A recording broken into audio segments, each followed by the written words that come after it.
So it's a pleasure to have all of us again today. And as our culture has been, we start with a brief presentation.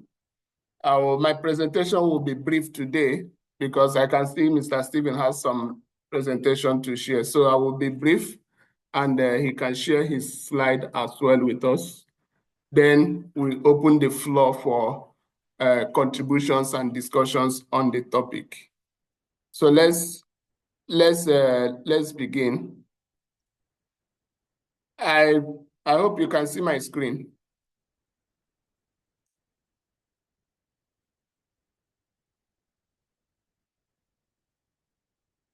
Can you see my screen? Yeah, we can just see the flyer page. Yes, we can see, sir. We can see the flyer page, yeah. Flyer page, of course. Okay. So our topic today is beyond compliance, cultivating a culture of care and prevention on Workers' Day. So today is Workers' Day. It's celebrated all over the world on May 1st. So first of all, happy new month to everyone. And we are joining all the workers all over the world, all the professionals, to celebrate today's Workers' Day. So in this presentation, we'll be exploring the brief history behind the Workers' Day and what it means to all of us. Then we'll dive into the topic of the discussion, how we can move beyond mere legal compliance and build a culture of care, preventing incidents and preventing harm and ill health to workers, especially on this celebration, on the Workers' Day celebration. So let's begin. So first, let's look into how the International Workers' Day come about and why is today, May 1st, used as celebrated as Workers' Day. Now, the brief history, most of us here might know it, but let me just talk about it. There was, before now, the 8 hours duty that we work was not how it was. So the workers then, they felt that they were being exploited. They work long hours. They work very tediously. So the groups and the labor unions in those workforce, especially in the US, they started rioting and they started campaigning for 8 hours duty or 8 hours work. So the most significant or the most prominent among them was the Haymakers Affair in Chicago in 1886. So they were rioting and they were striking for 8-hour duty. And that riot resulted in a lot of casualties. So in 1889, the second International Workers' Day was recognized, and it was in commemoration or remembrance for this casualty that happened in 1886 in Chicago at a Haymarket Affair, where the workers were rioting, demanding for their rights. So they decided to mark this day to remember what the workers have gone through, to remember what they have passed through.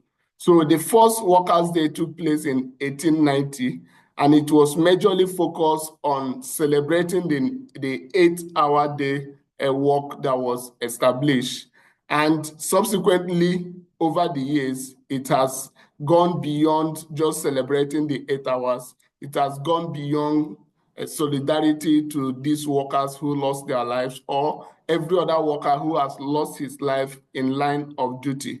It has also gone beyond just celebrating that 8-hour work day to recognizing the significance, the importance of workers all over the world. It's also known as Labor's Day. So different countries, most countries celebrate on May 1st.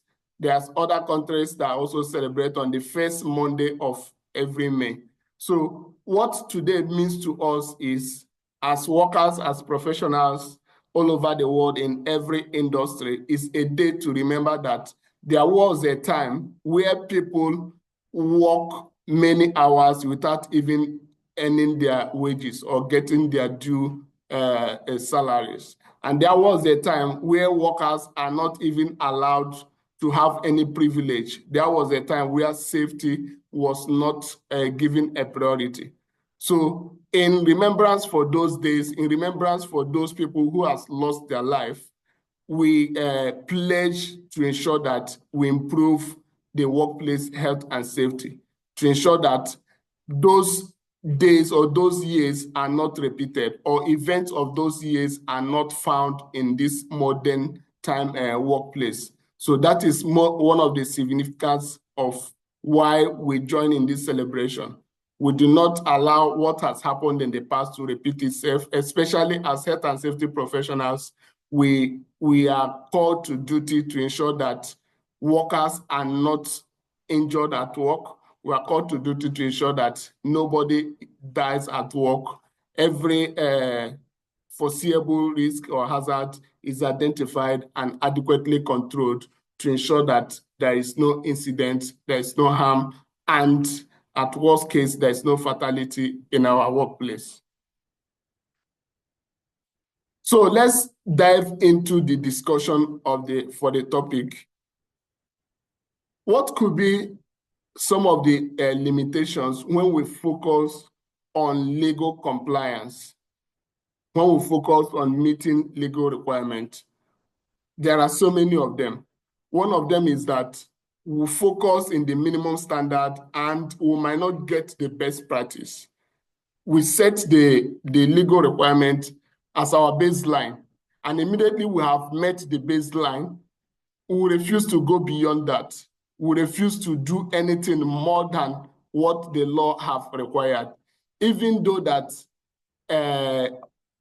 meeting the legal standard or meeting the legal requirement does not guarantee the entire safety of the workforce or does not guarantee the entire safety of the people in that workplace. But for the fact that we have just met the legal requirement, we feel relaxed. Everyone feels relaxed and we feel that it's okay. Let's give an instance. If the legal requirement says that for working at height, for every worker at height, or maybe while working at height or while using a mobile scaffolding platform that is 1.8 meters. In some locations, they say 1.2 meters, or they say 2 meters. So then that is what the legal requirement says. Then in most workplaces, they immediately is not what the legal requirements say, they overlook it.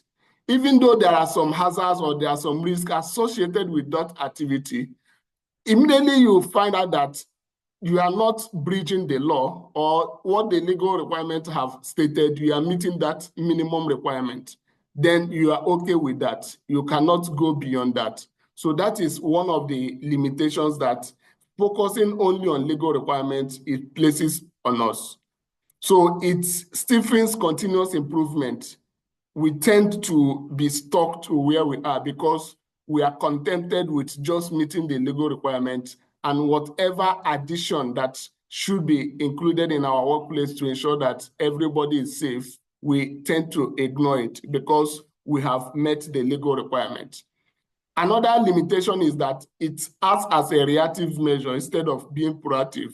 We tend to see the law or what the legal requirement says that after we wait for incident to happen or we wait for non-conformance report to be raised before we act because we are trying to meet only the legal requirement. We ignore the potential hazards because those hazards fall outside what the law has said. We create a false sense of security because we feel that we are in compliance with the law, we are in compliance with the legal requirement, then we are not expected to do anything more. Then we feel that everywhere is safe. We feel that we're already secured, then nothing can go wrong. So it creates a false sense of security when we rely only on legal compliance. Now, it creates a lack of holistic perspective in the sense that we ignore some organizational structures And it leads to celluloid approach. Celluloid approach in the sense that we simply believe in what the law says. We don't give room for individuals to innovate. We don't give room for people to think outside the box. We say, this is what the law says, this is what the standard says, let's do this. Immediately we have done that, we are done.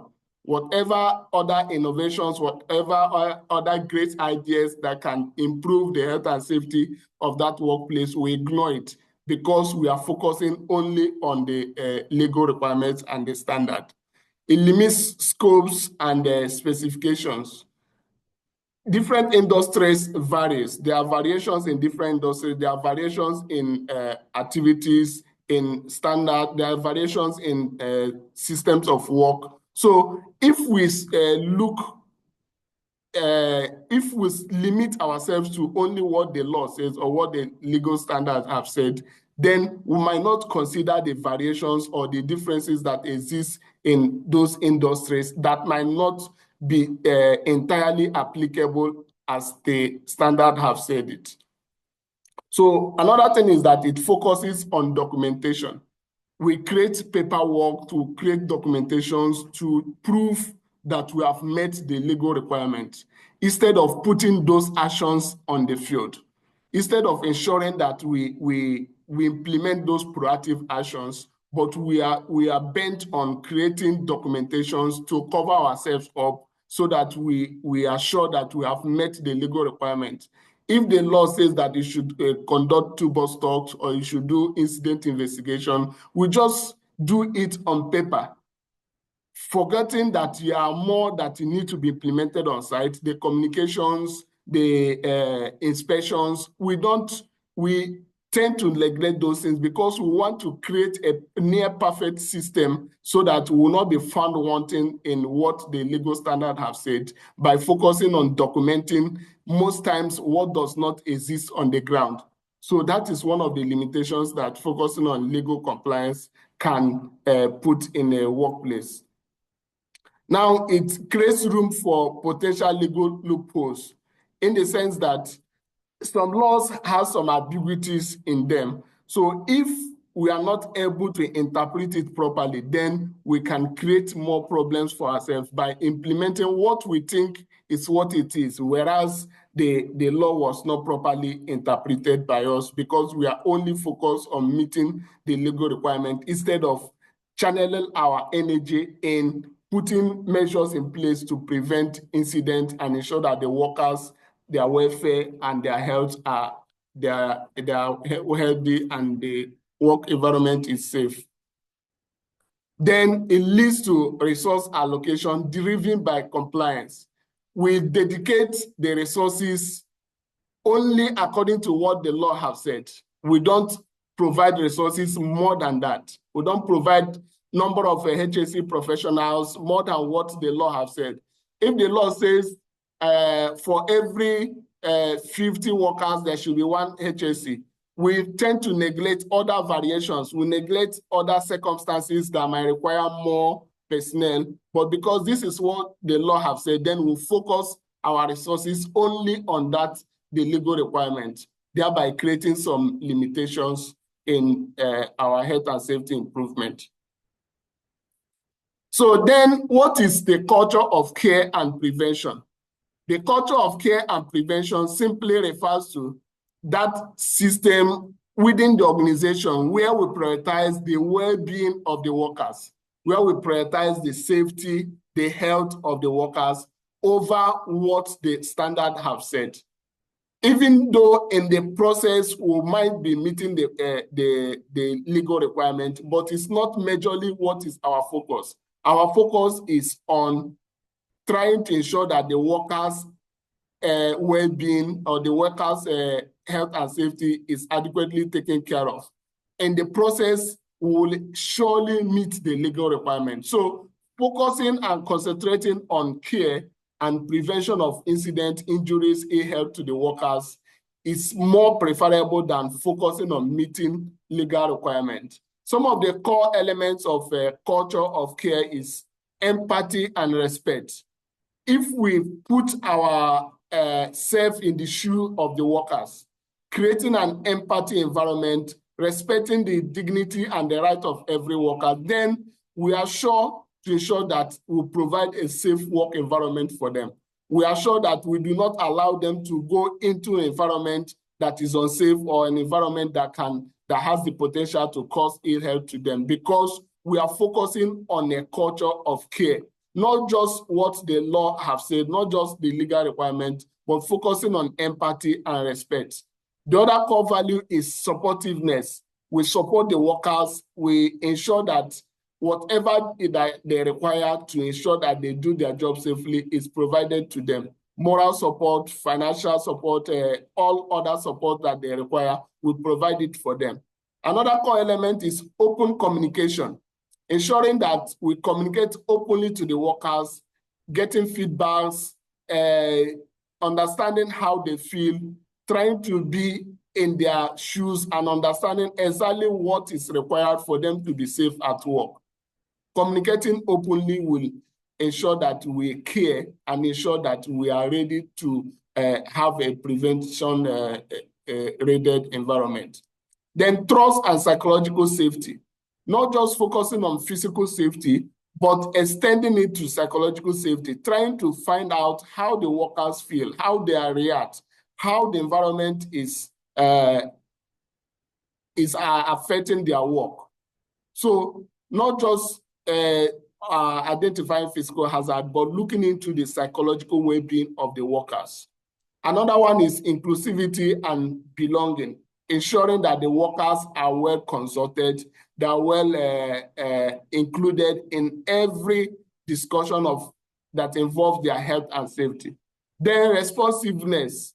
Whenever a worker raises a concern, we will respond to it immediately. We'll take immediate action to ensure that his concerns are properly addressed. Then the core elements for culture of prevention includes proactive risk identification. We don't wait for incident to happen before we identify the risk associated with that workplace. Eliminating hazards and with adequate control measures in place. Early intervention as well. Continuous improvement, learning from the past. Whatever incident that we have had in the past, we ensure that we learn adequately from them. We ensure that we take lessons from whatever mistakes, whatever incident, whatever near miss that has occurred in the past through proper incident investigation and communicating this to the workers so that we prevent reoccurrence. Then empowerment and participation, the management, the HSE professionals, everyone participate in health and safety affairs. You don't just leave it to the workers alone. Adequate resource allocation. The management allocates adequate resources to health and safety activities, health and safety measures like PPEs and other measures that requires resources. Then leadership commitment. When the site management, the company management is committed to health and safety, it will be too obvious that even the workers will be aware that the management are committed to health and safety, and this will help to improve the morale of the workers and help to provide safe working environment. So what is the benefit of moving beyond compliance, not just focusing on legal compliance? What could be the benefits to both the workers and the workplace?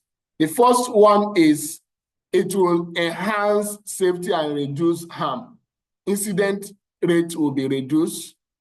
People will not longer be getting ill. So because there is adequate safety measures, the health and safety management system is improved, then the well-being of the workers is adequately improved. Another one is it reduces costs. Those costs associated to incidents, those costs associated with medical bills, all of them, both insured and uninsured costs, it helps to reduce them because we are focusing on not just the compliance, but on the health and safety well-being of the workers, thereby ensuring that adequate measures are in place. It builds a stronger reputation and brand image for the company. Everywhere around that industry, it is known that this company is going beyond legal compliance. This company is going beyond the minimum to ensure that their workers are safe, then the image, the reputation of that company is sustained and is known all around the industry. Another benefit is that it helps in creating a great resilience and adaptability.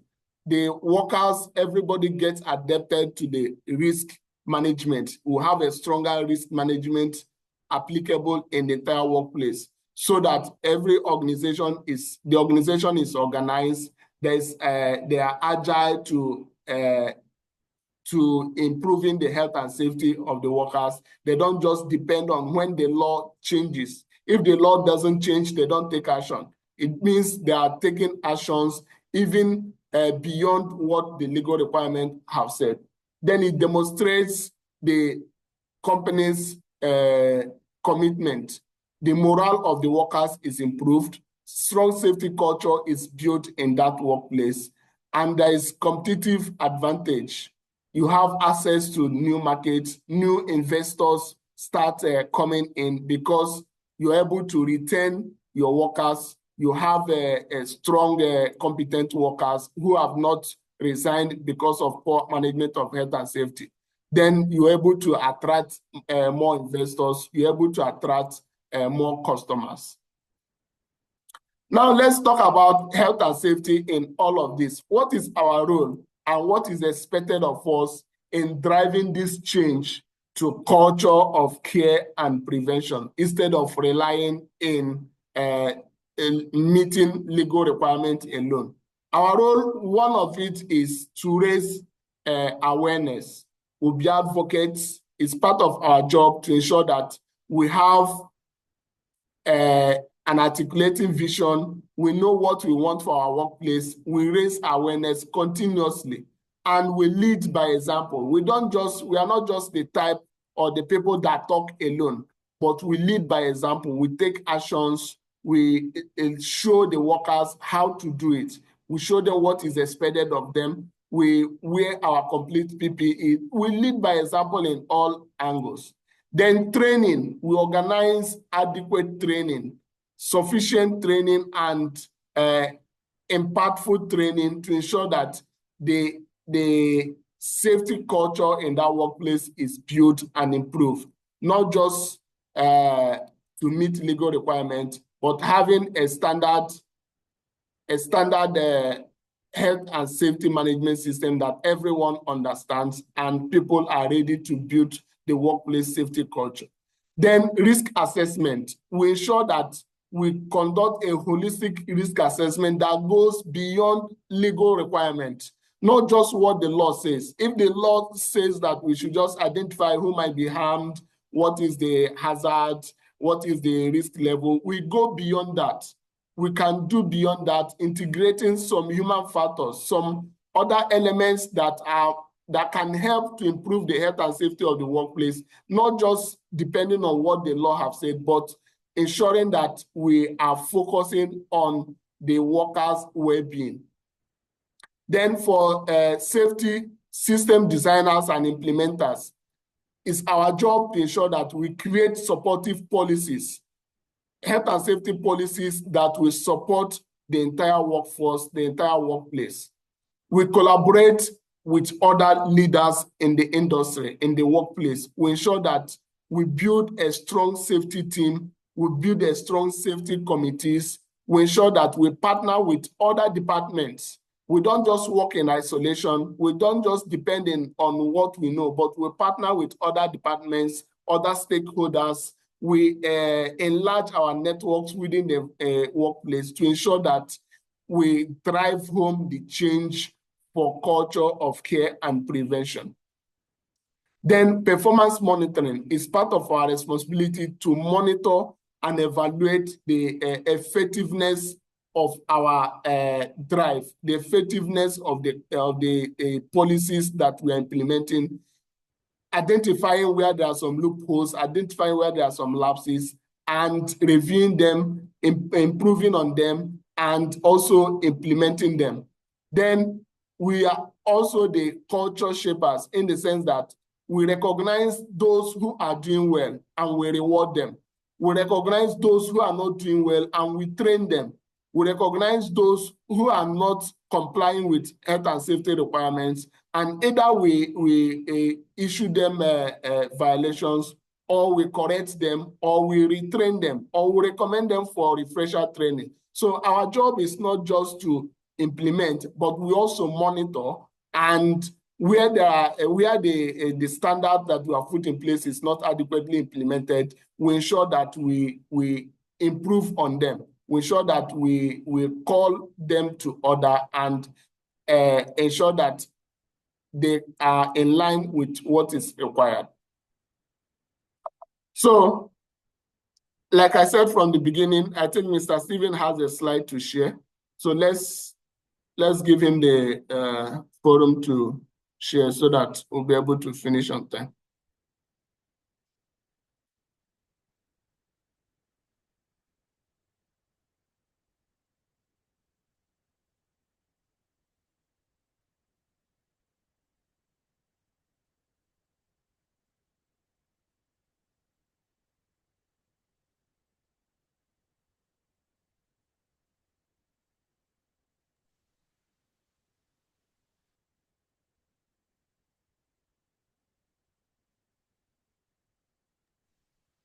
Okay. I believe you can hear me now, right? The Yes. system was a bit slow, so just kind of freezing. Yeah. Mr. Johnson, I will just say good evening to every one of us that are here today, at least for those of us who are from this part of the world. In some places, maybe back home there in Nigeria, it might be afternoon or so.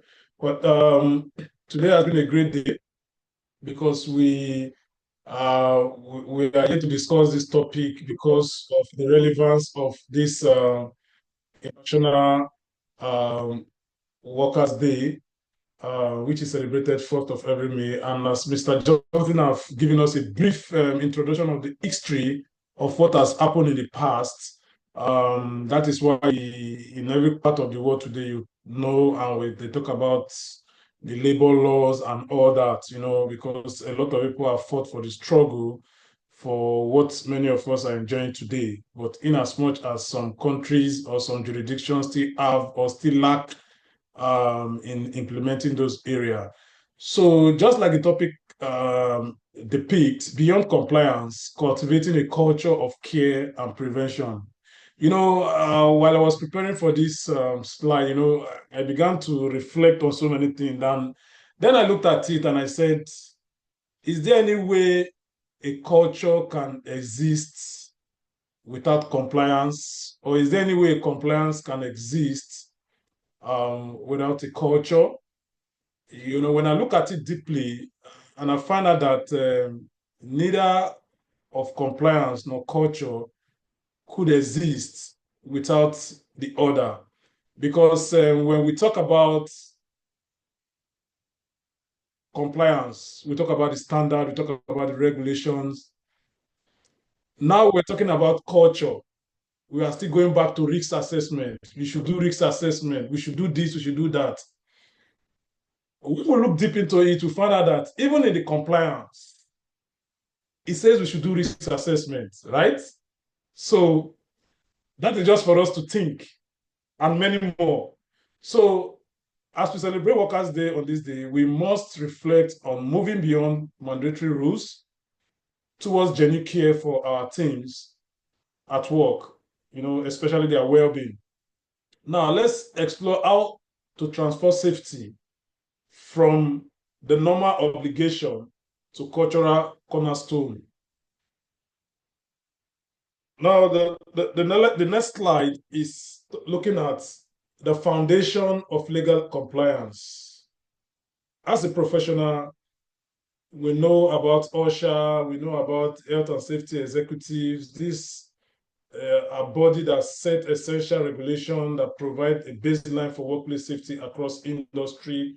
And beyond that, we have the industry mandates. You know, there are some specific requirements to address some certain unique hazard, you know, like for example, like in construction, in the oil and gas, in the healthcare sector and manufacturing, etc. We find that there are some industry-specific guidelines that are being used. You know, all these form a form of rules, which can prevent workplace accidents. And also, it is for us to understand that non-compliance to risks, beyond fine, violation damage reputation of any organization and also the employee trust to that same organization, because it also demoralize, it reduce their morale, within the workplace. And when we talk about accident reporting, it creates a kind of clear procedure to ensure that there's timely documentation and appropriate response. So this is just giving us a glimpse of what is the foundation of the legal compliance we are talking about. Because if we are talking about a culture of care, you should also have a baseline understanding of this beyond compliance we are talking about. So for me today, I would just say why compliance isn't enough. Just like Mr. Johnson have said, compliance is based more on a reactive approach. Compliance often address problems after they occur, just like accidents. So what we know is true safety culture prevents incident at sites before they happen. So when we talk about, just like what I used to introduce my slide, is like both the culture and the compliance, they work in synergy. They don't exist without each other, because even when you look at the compliance, they said something about reactive, which I'm talking about. And it doesn't end there. They talk about proactive. When the law say we need to inspect, we need to monitor the site, all these are proactive way. If the law say, if the standard said we must do a communication, open communication, there must be communication, there should be a safe system of work.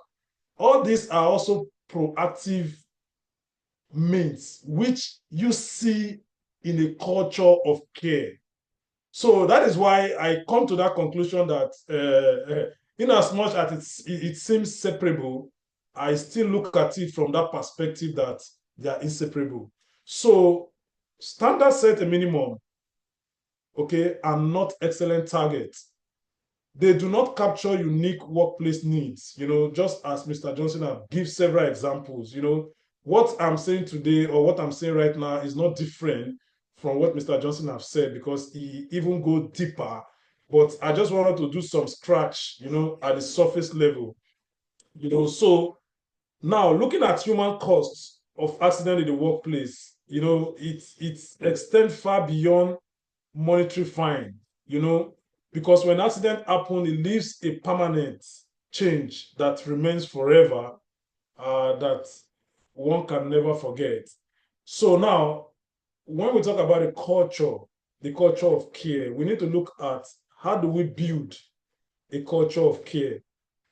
As a professional, whether in the safety department or any other department, we need to look at having a genuine concern, which is very important, because a genuine concern shows authentic interest in employee welfare. Because over the years, I've seen that in most organizations, it is in the safety department that all these things are coming from. But it goes beyond just the health and safety department. That is why when we find ourselves in an organization where the management is committed, and where the objective of the health and safety objective is also incorporated into the business objective, there we find out that everybody see or display that genuine concern, whereby everybody show that authentic interest in employee welfare. When a workers come to work, is not behaving the way it needs to behave, we don't just, you don't just ignore such kind of people. You need to move close to them. You need to ask them what is the issue. Some people might be going through a lot of mental health issues. So basically, building that culture of care, we must have that genuine concern. It is very important and paramount. And also, our communication strategy should be open. We should create a kind of multiple channel where safety concerns are raised and are addressed. And also we need to look at workers' empowerment. We cannot rule out all these things, because if we don't empower the workers, we cannot achieve or build a culture of care. Because workers needs to be encouraged in terms of ownership of safety practice. We've said this so many times. It is also in the standard or regulations that workers should be involved. Workers should be engaged. So that is where the worker empowerment comes in, because they need to be carried along. We don't just develop or design the risk assessment without putting them involved. We don't just do a lot of things without carrying the workers, because when they are involved, many of us has a first-hand experience in what I'm saying, because when they are engaged, when they take ownership of a particular project or initiative, you discover that you are reducing the chances of accident in your site, because they are just like when you bring in recognition program, you are championing, you are celebrating workers who keeps up to safety standard, who follow all the safety rules. So you discover that the workers empowerment or engagement with the recognition program, when you put such two powerful, in fact, for me, I see them as the two powerful tools, or strategy that we can use, to build a culture of care within our organization, because at that point, they understand they're part of the business, they understand they're part of the operation, they understand their importance in maintaining all safety rules and standards. So by so doing, you discover that, in fact, the workers or the employee will even do more, than even we as a safety. So for me, it's a very good and strong pillars that as a professional, we need to focus on that area, and we need to speak to our management to ensure that they encourage these two aspects. Because when they have that ownership, they participate, we appreciate them. See, I'm telling you, we work less as a safety professional. It's something that I've experienced practically, and I believe many of us will cite an example when it's time to make one or two contributions with respect to these two fundamental strategies which I've said regarding to building the culture of care. Then going forward, prevention to proactive measure, just like I've said, what you are seeing in the screen today or on this slide is also stated in our compliance strategy or in our regulation or standard. They've always said we should identify hazard on a regular basis, do risk assessment, spot potential risks. We should ongoing education through safety training, building awareness. You have to monitor progress by tracking metrics, to ensure improvement, and also continuous improvement by a kind of refined approach based on feedback from workers or employees. These are fundamental things that we all know that even in the compliance, it is stated there, which is part of how we could prevent. And just like I've said, I don't want to throw compliance completely out of building a culture of care. Like I've said, they work in line, they work together. So going forward, I would say for every organization, investing in a well-being program is very essential, because I think during the time of COVID exposed us to so many things that I think that was when they developed the ISO 45003 that has to do with, I think, psychological health and safety. We should also encourage our employer, we should find a way to integrate the 45003 into our 45001 in order to, we don't just look at safety. Mental health is important, So we must be able to complete we need to complete well-being extended, program that goes beyond physical safety, which we see and which we know on a regular basis, you understand? Because our mental health is very, very important. So organizations need to create a kind of mental health resources and a flexible arrangement to reduce stress. Because when you are down mentally, or if you have stress, you go down mentally. If you are down mentally, you also break down. So regular health screening and wellness incentive, in terms to build a kind of healthier team or healthier workforce within our organization. It's very, very important. And looking at this day as we celebrate Workers' Day, there should be a kind of meaningful actions, that should be coming from our sides as workers and also as a safety professional. We need to recognize contributions. Like I said, we need to acknowledge individuals and team achievement in safety and productivity. These are our responsibility as a professional because we're in charge of the department. Even if we are not heading, we have a say. We can make our contribution, our suggestion. We should also have a kind of personal recognition that shows genuine appreciation for daily effort. We have to strengthen connection by organizing team activity that build relationship and trust among the workforce. We have to also need to look at strong team look out for each other well-being naturally, because when we do all these things which I have said, you discover that it comes to play naturally, whereby team members will just have to develop this thing unconditionally, to look at the well-being of workers naturally because of the environment. Like I've said, there was one company I've worked in this country. Uh, it happens to be the best.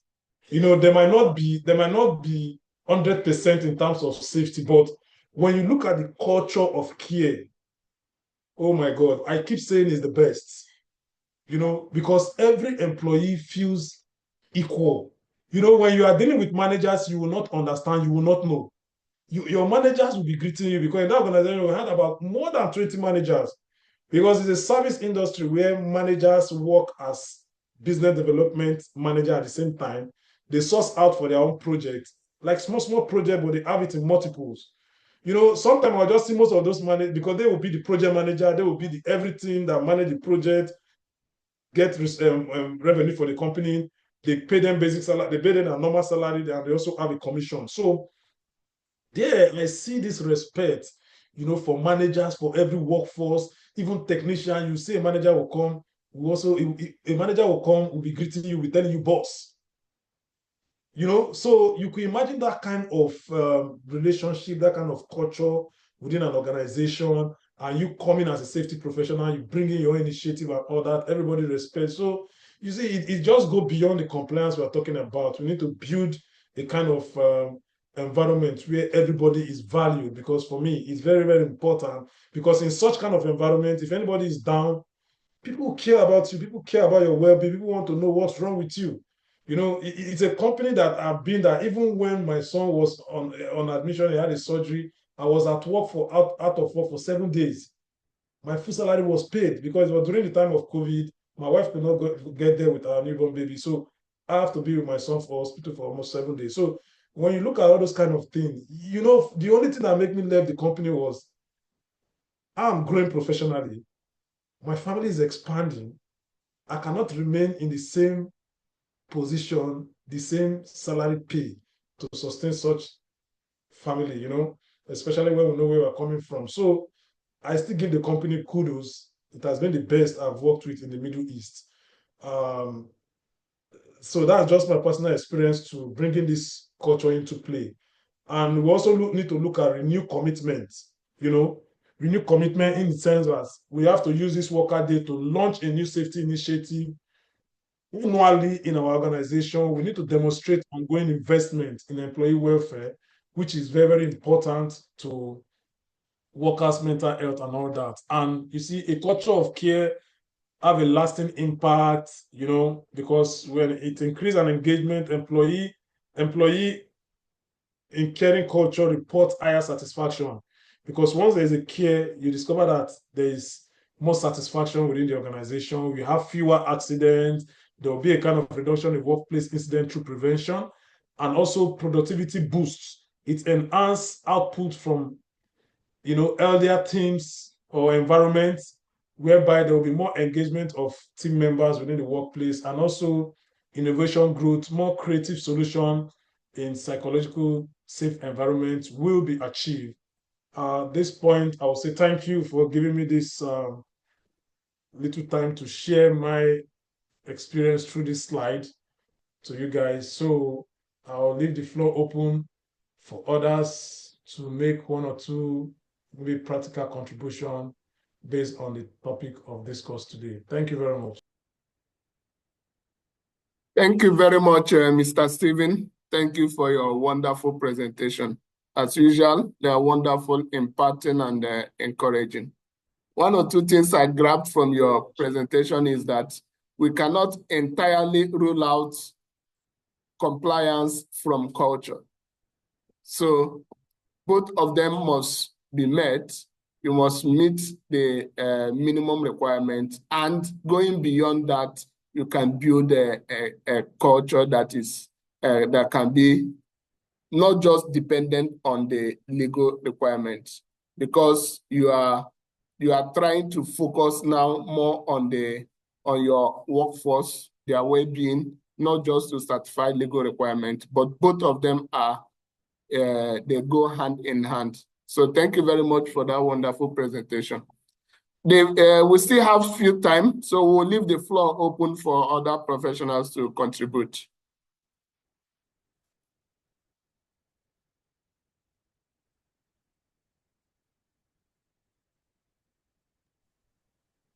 Hello? Yeah, we can hear you. Yeah, thank you very much, Mr. Stephen and Mr. John. Actually, this particular topic of culture and well-being, especially the issue of stress management, employee well-being in our organization, I noticed that this is gaining traction now in the field of health and safety, because if you look at the statistics which have been put up by the health and safety executive, they said that around 56% of professionals have indicated that they have mental health issue in the workplace. For some while back, I didn't really understand what it meant by when you have mental health issue in the workplace. So I started doing my own personal research. In the course, I found out that also I was suffering from that as a chief professional.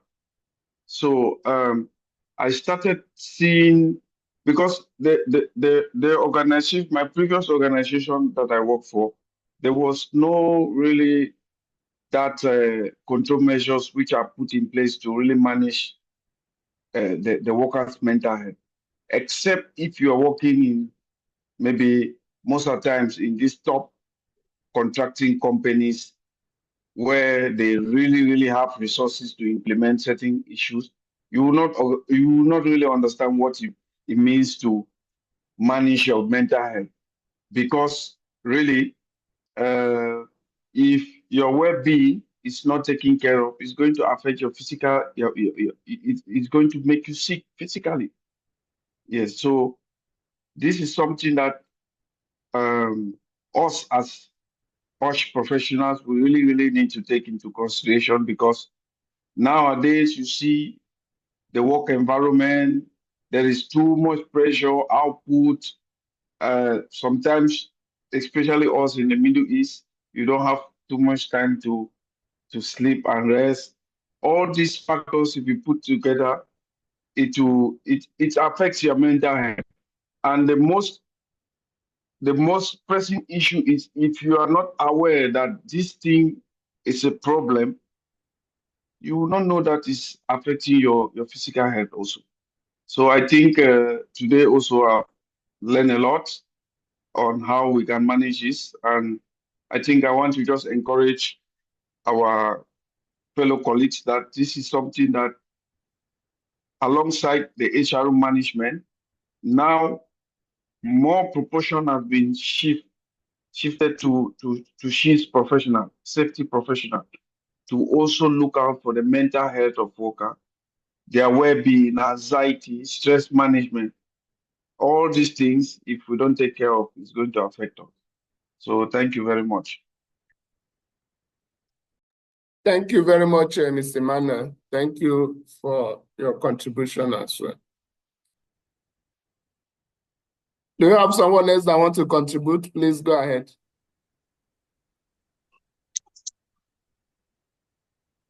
Hello everyone. Hello. Who is talking? Yeah, Okay. thank you very much for these two wonderful presentation. The presentation was very good and it touched a lot of points. I want just to do some testimony regarding this mental health issue. In my okay, before I go there, today is 1st of May and today is my birthday actually. So on my Happy birthday, birthday. everybody's resting, having very good day, enjoying their life. So I wanted to share this one with you guys. Now coming back to our subject, I was saying that mental health is something that is a big issue, but people don't really focus on it. And I was learning about mental health, talking about it. But the company I'm working with right now, when I joined that company, I understand exactly what is the meaning of putting interest and focusing on mental health. They started from our value. In this company, we have 3 values: courage, care, and curiosity. This second value, that is care, they invest much. It is not only talking about, they invest much about this care. There is a program called Everyday Respect in this organization. Everyday Respect, like every 3 months, there is a campaign about this Everyday Respect. The Everyday Respect program focus on respecting each other on work site. It is even a requirement in this company that no matter the position you are having in the organization, you deserve respect. It is not because you are a manager that you can talk to someone anyhow. No. When someone is talking, you have to listen to the person. Everyone have right to speak up their mind. And the first value is encouraging all the workforce to have courage to say if something is wrong, so that everyone can feel free. No one will be depressed or thinking that, okay, maybe I'm just a worker, or I can allow my leader to be bullying me all the time. No, it is not allowed. And there is another program also they call My Voice. The organization employed psychologists. Okay, there is a group of psychologists that is working separately. If you have any issue with your leader, or maybe you have any family issue, even they go beyond organization issue, family issue. Maybe your wife is beating you at home, or your family is giving you too much pressure. You are welcome to come and meet this group of psychologists. They will give you the psychological support that you need. So imagine the level of care this organization is doing. It is not only having training materials we have, creating awareness, they put a lot of resources to make sure that the people that is working in the organization, their well-being is being considered.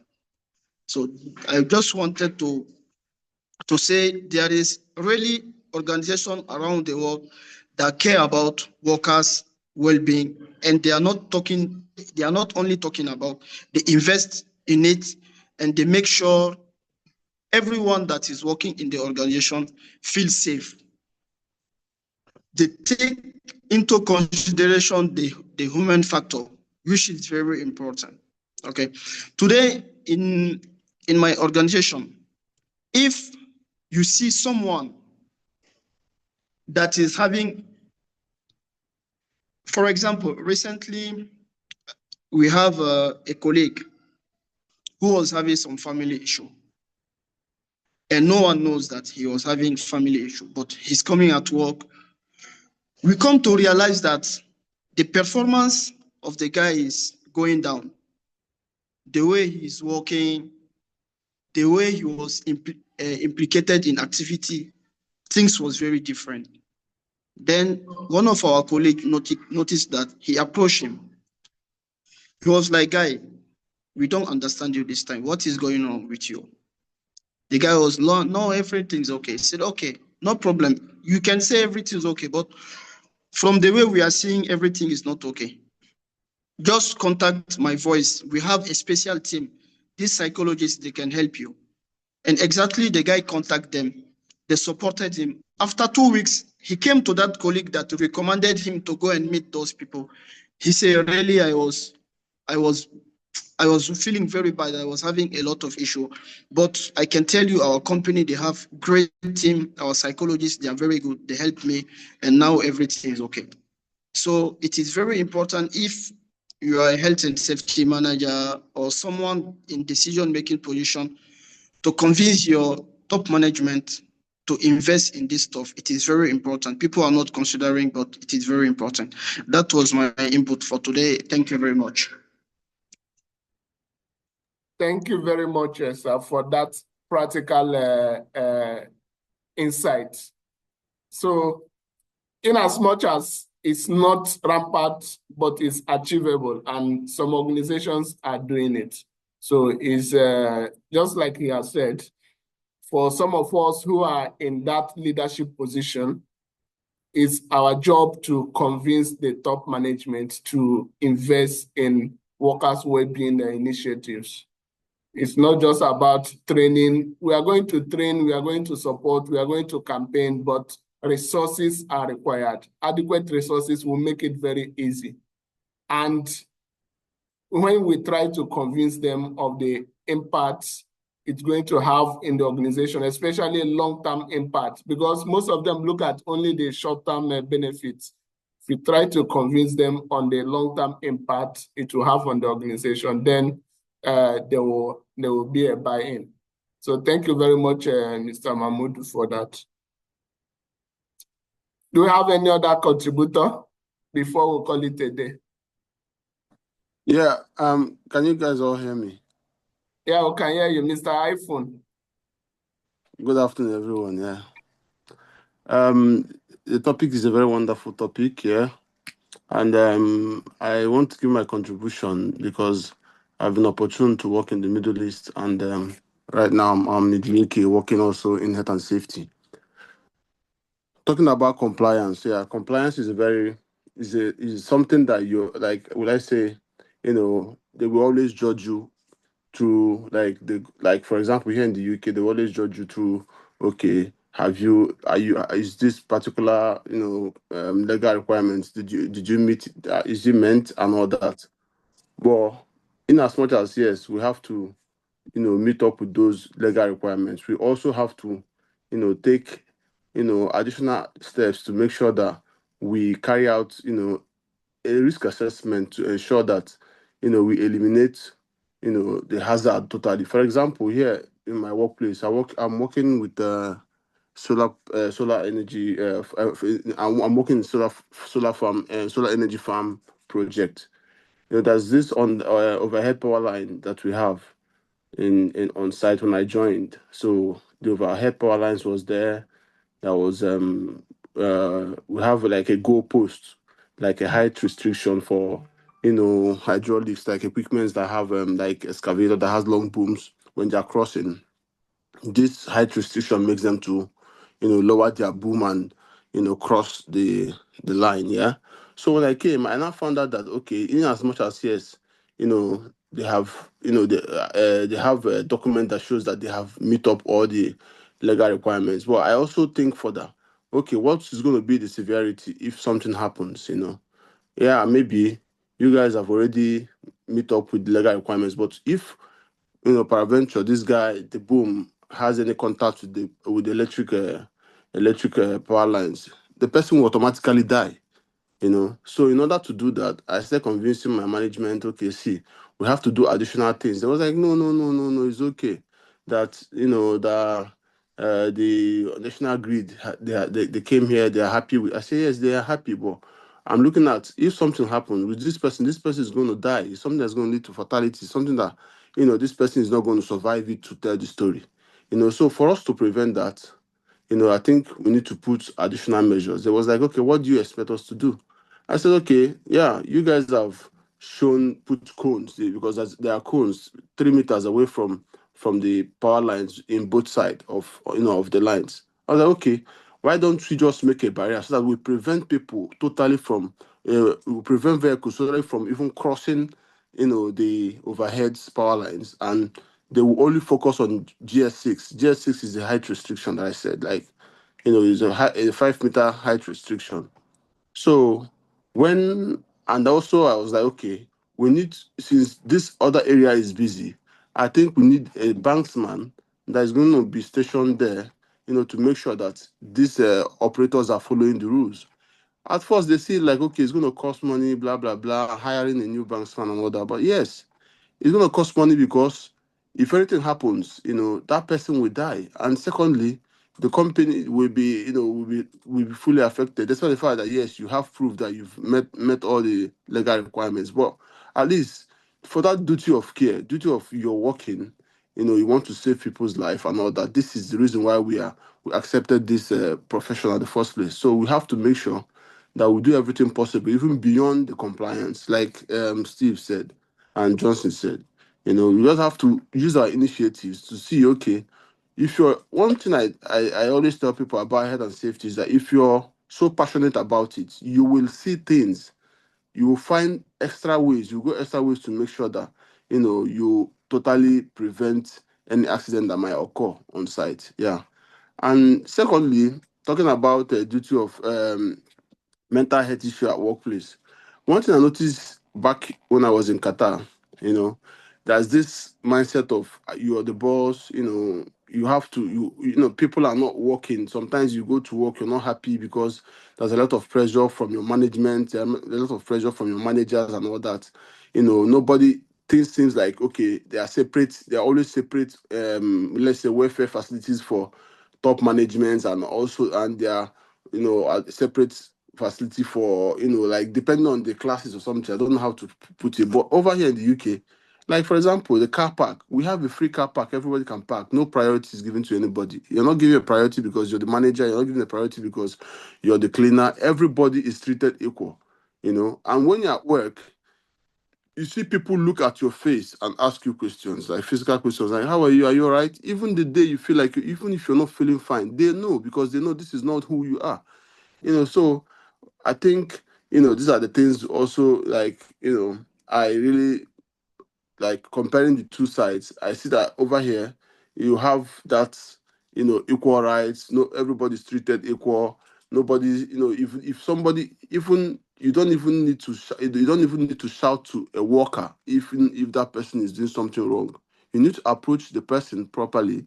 If whatever that person did warrants you to give him a yellow card, you have to follow it squarely with respect. Whatever you're doing, you have to do it with respect. You don't have to do it because you think you're the boss, you have to shout. No, everybody is being treated equal. And you found out that, yeah, if you come into, if you're coming to the work for the first, like, you feel so welcome. You feel like you belong to, to a team that everybody wants to hear you out, and you also, have the opportunity to, to contribute whatever what you want to contribute. So yeah, it's a very wonderful topic for a day like this, and yeah, I must say I learned a lot also from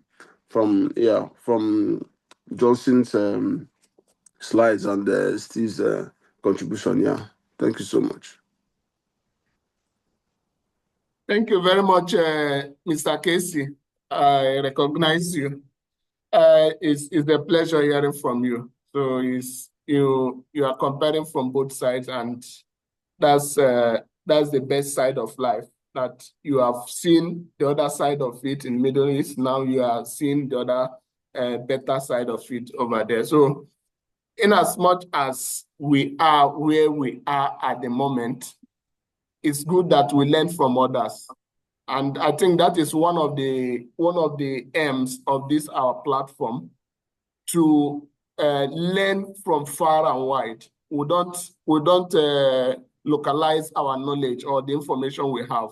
We don't localize whatever experience we have based on where we are at the moment. So we hear from people. Francis is in Saudi. He tells us how they operate there. Casey tells us how they operate in UK, and we hear how they operate in Senegal, and we hear how they operate in Nigeria. So with that, we are in a particular location physically, but we have grounded information, first-hand information of how health and safety is treated all over the world.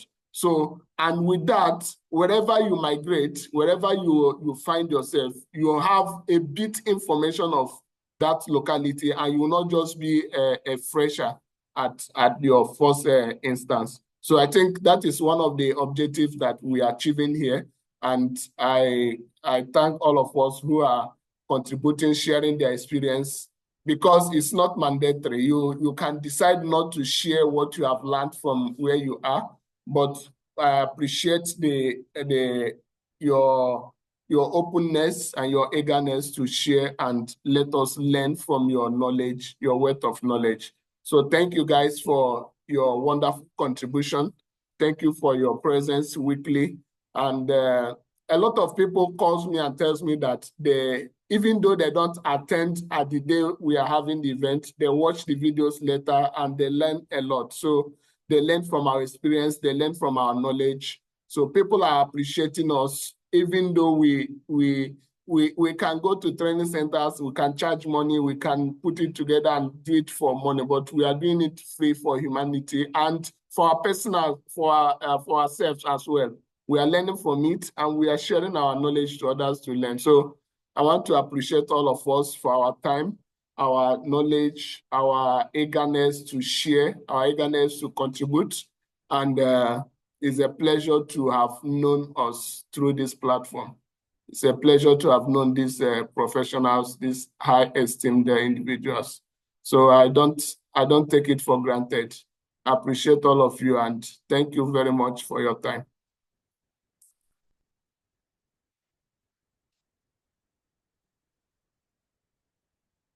So Thank you all. Yeah, we'll have to call it a day. Next week we'll meet again, and I'm open for I was more thinking, topics. Mr. David. I was waiting for Mr. David to speak. Mr. David is on another What's happening business. today? I'm a benefactor of mental health when it comes to benefiting, because I've find myself in a situation where I was depressed, but I had a very good health and safety senior manager who discovered this. The guy just discovered it, so he excused me.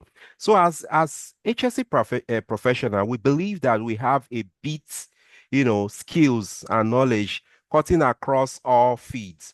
For example, a safety guy will tell you, I'm a bit of occupational health, I'm a bit of a doctor, I'm a bit of a nurse, I'm a bit of an engineer, I'm a bit of a psychologist, right? So that's why we have the ISO 45003, well-being and as psychosocial safety. So that my senior manager, when he discovered that, he was seeing that gradually, the depression and all of that, he excused me and had a session with me, David, what's happening? In fact, you are on the top chart. You are my best HSC professional here, for about a year. But I'm beginning to see that your performance is beginning to drop. And you know what that means. If my best man, his performance is dropping, it's affecting me. And I don't want this. I want us to sustain. So please, can you tell me that burning issue? That thing that is disturbing you so much. Then, of course, I had to purge out my mind, I purged out my mind, told him that thing that had been disturbing me because before I joined the company, they promised me, all right, I was working in a former place, everything was good, but they enticed me. They promised me that, David, the only difference between here and where you are currently is that we will give you a family package, all right? We will bring your family, but where you are, the company is not giving you that, and you cannot take your family there. And we are willing to pay you exactly what you are paid there. So those were the things that attracted me, When my wife got to hear something like that, she was like, "Oh, don't even think it. You just have to leave Iraq for Indonesia. You get it." So I left based on that ground. But I was surprised when I got to Indonesia after 3 months. I was like speaking to the HRO, "Please, it's time. I need my family to come." The good thing was they gave me an accommodation, family size apartment. But when it was time to bring my family, they started changing everything gradually, you know, like, "No, sorry, you cannot bring your family. We don't do that. We don't do this." Only to senior managers that we give that privilege to. You get it? So my wife, on the other hand, was thinking it was a deliberate purpose. I don't want to bring her over. You get it now? Maybe I have some hidden agendas. So the thing was disturbing me. Sometimes I'll be on the video like this with my wife. She's sharing tears. Like maybe my husband is not truthful to me. You get it? So that thing started disturbing me. You get? Started disturbing me, affecting me. I said, how do I convince this woman that it's not my problem? It's the company now. They are changing things. So it started affecting me in a way. I started considering, if I should be looking for a new opportunity. And that way it was impacting on my performance on the job, but I didn't know. You understand? But being that my senior manager has that psychological skill, and his background is on human resources. So we have the conversation. The guy was able to identify my challenge. Okay, this is your challenge, and he stepped in. He stepped in, he started putting words, following up, pushing with the management. You guys promised this guy, this stuff. This is what you promised him.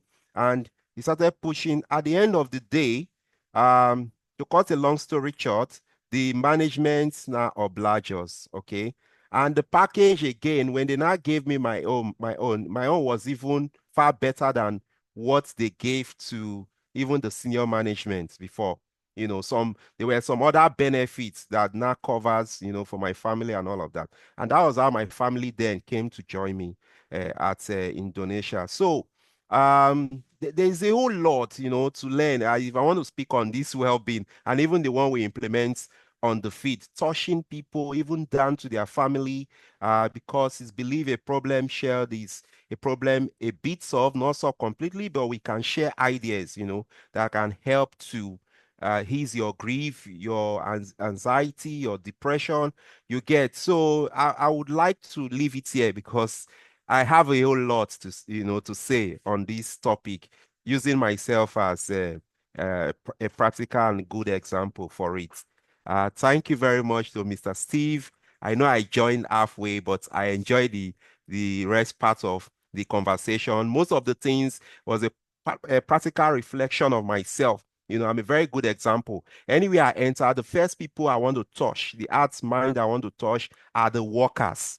I make them my friends as quickly as possible, right? I bring myself, we are on the same level. Feel free, you work together. And that way it helps me to influence them.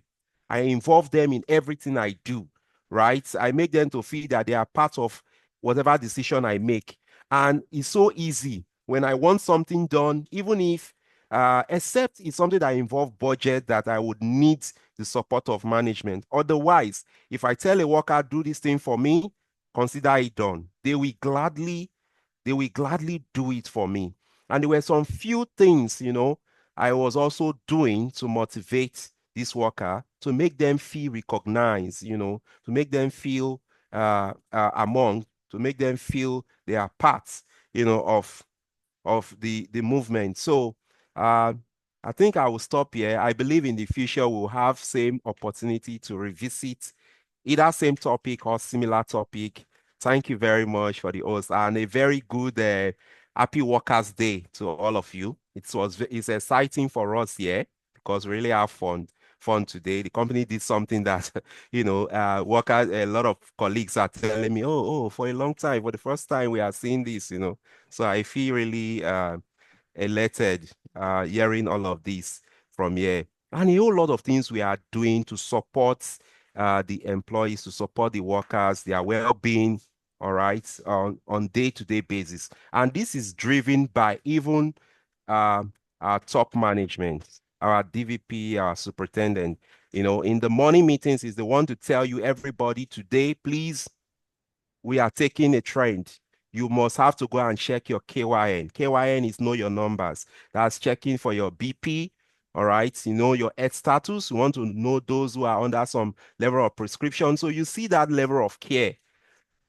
The level of care, workers are saying, okay, they are showing concern for your health, want to know you are doing very well. And we also have, like one of the person here mentioned, having psychologists in their workplace. So we, from time to time, bring in the psychologists to have a session, with people. If you feel like you want to speak to them, they will have that session with you. And they also have session with us, two-way communication, just getting to know from people what are your challenges, stressors, levels, depressions, and all of that. They check that and they can advise. They give some generic advice that helps people to accept, yes, this problem. They let you know it's okay. It's okay to share those tears, go on quiet place to cry and all of that, then accept it, and you can do this, do that. It will help to ease your mood. It will help you to come out from that situation or challenge or problem, as the case may be. Thank you very much. And thank you, Ima, for pushing me to contribute. Thank you very much, Mr. David. It's always a pleasure hearing from you. Two good heads are always better than one, and they say iron sharpeneth iron. So thank you for always contributing, and thank you for your time. We really appreciate. So do we have any other person that want to speak? We'll spend 30 minutes beyond our time. So I think we'll call it a day. We'll meet next week, Thursday. So thank you guys for your time, and do propagate about this platform. Let's get more people. We want to get some people from other countries that are not yet represented, so that we can be able to know how they operate in those parts of the world. So thank you guys, and I hope to see you next Thursday. Thank you very much. Thank you very much. Thank you. Thank you very much. everybody. Thank you. We are done. Thank you, guys.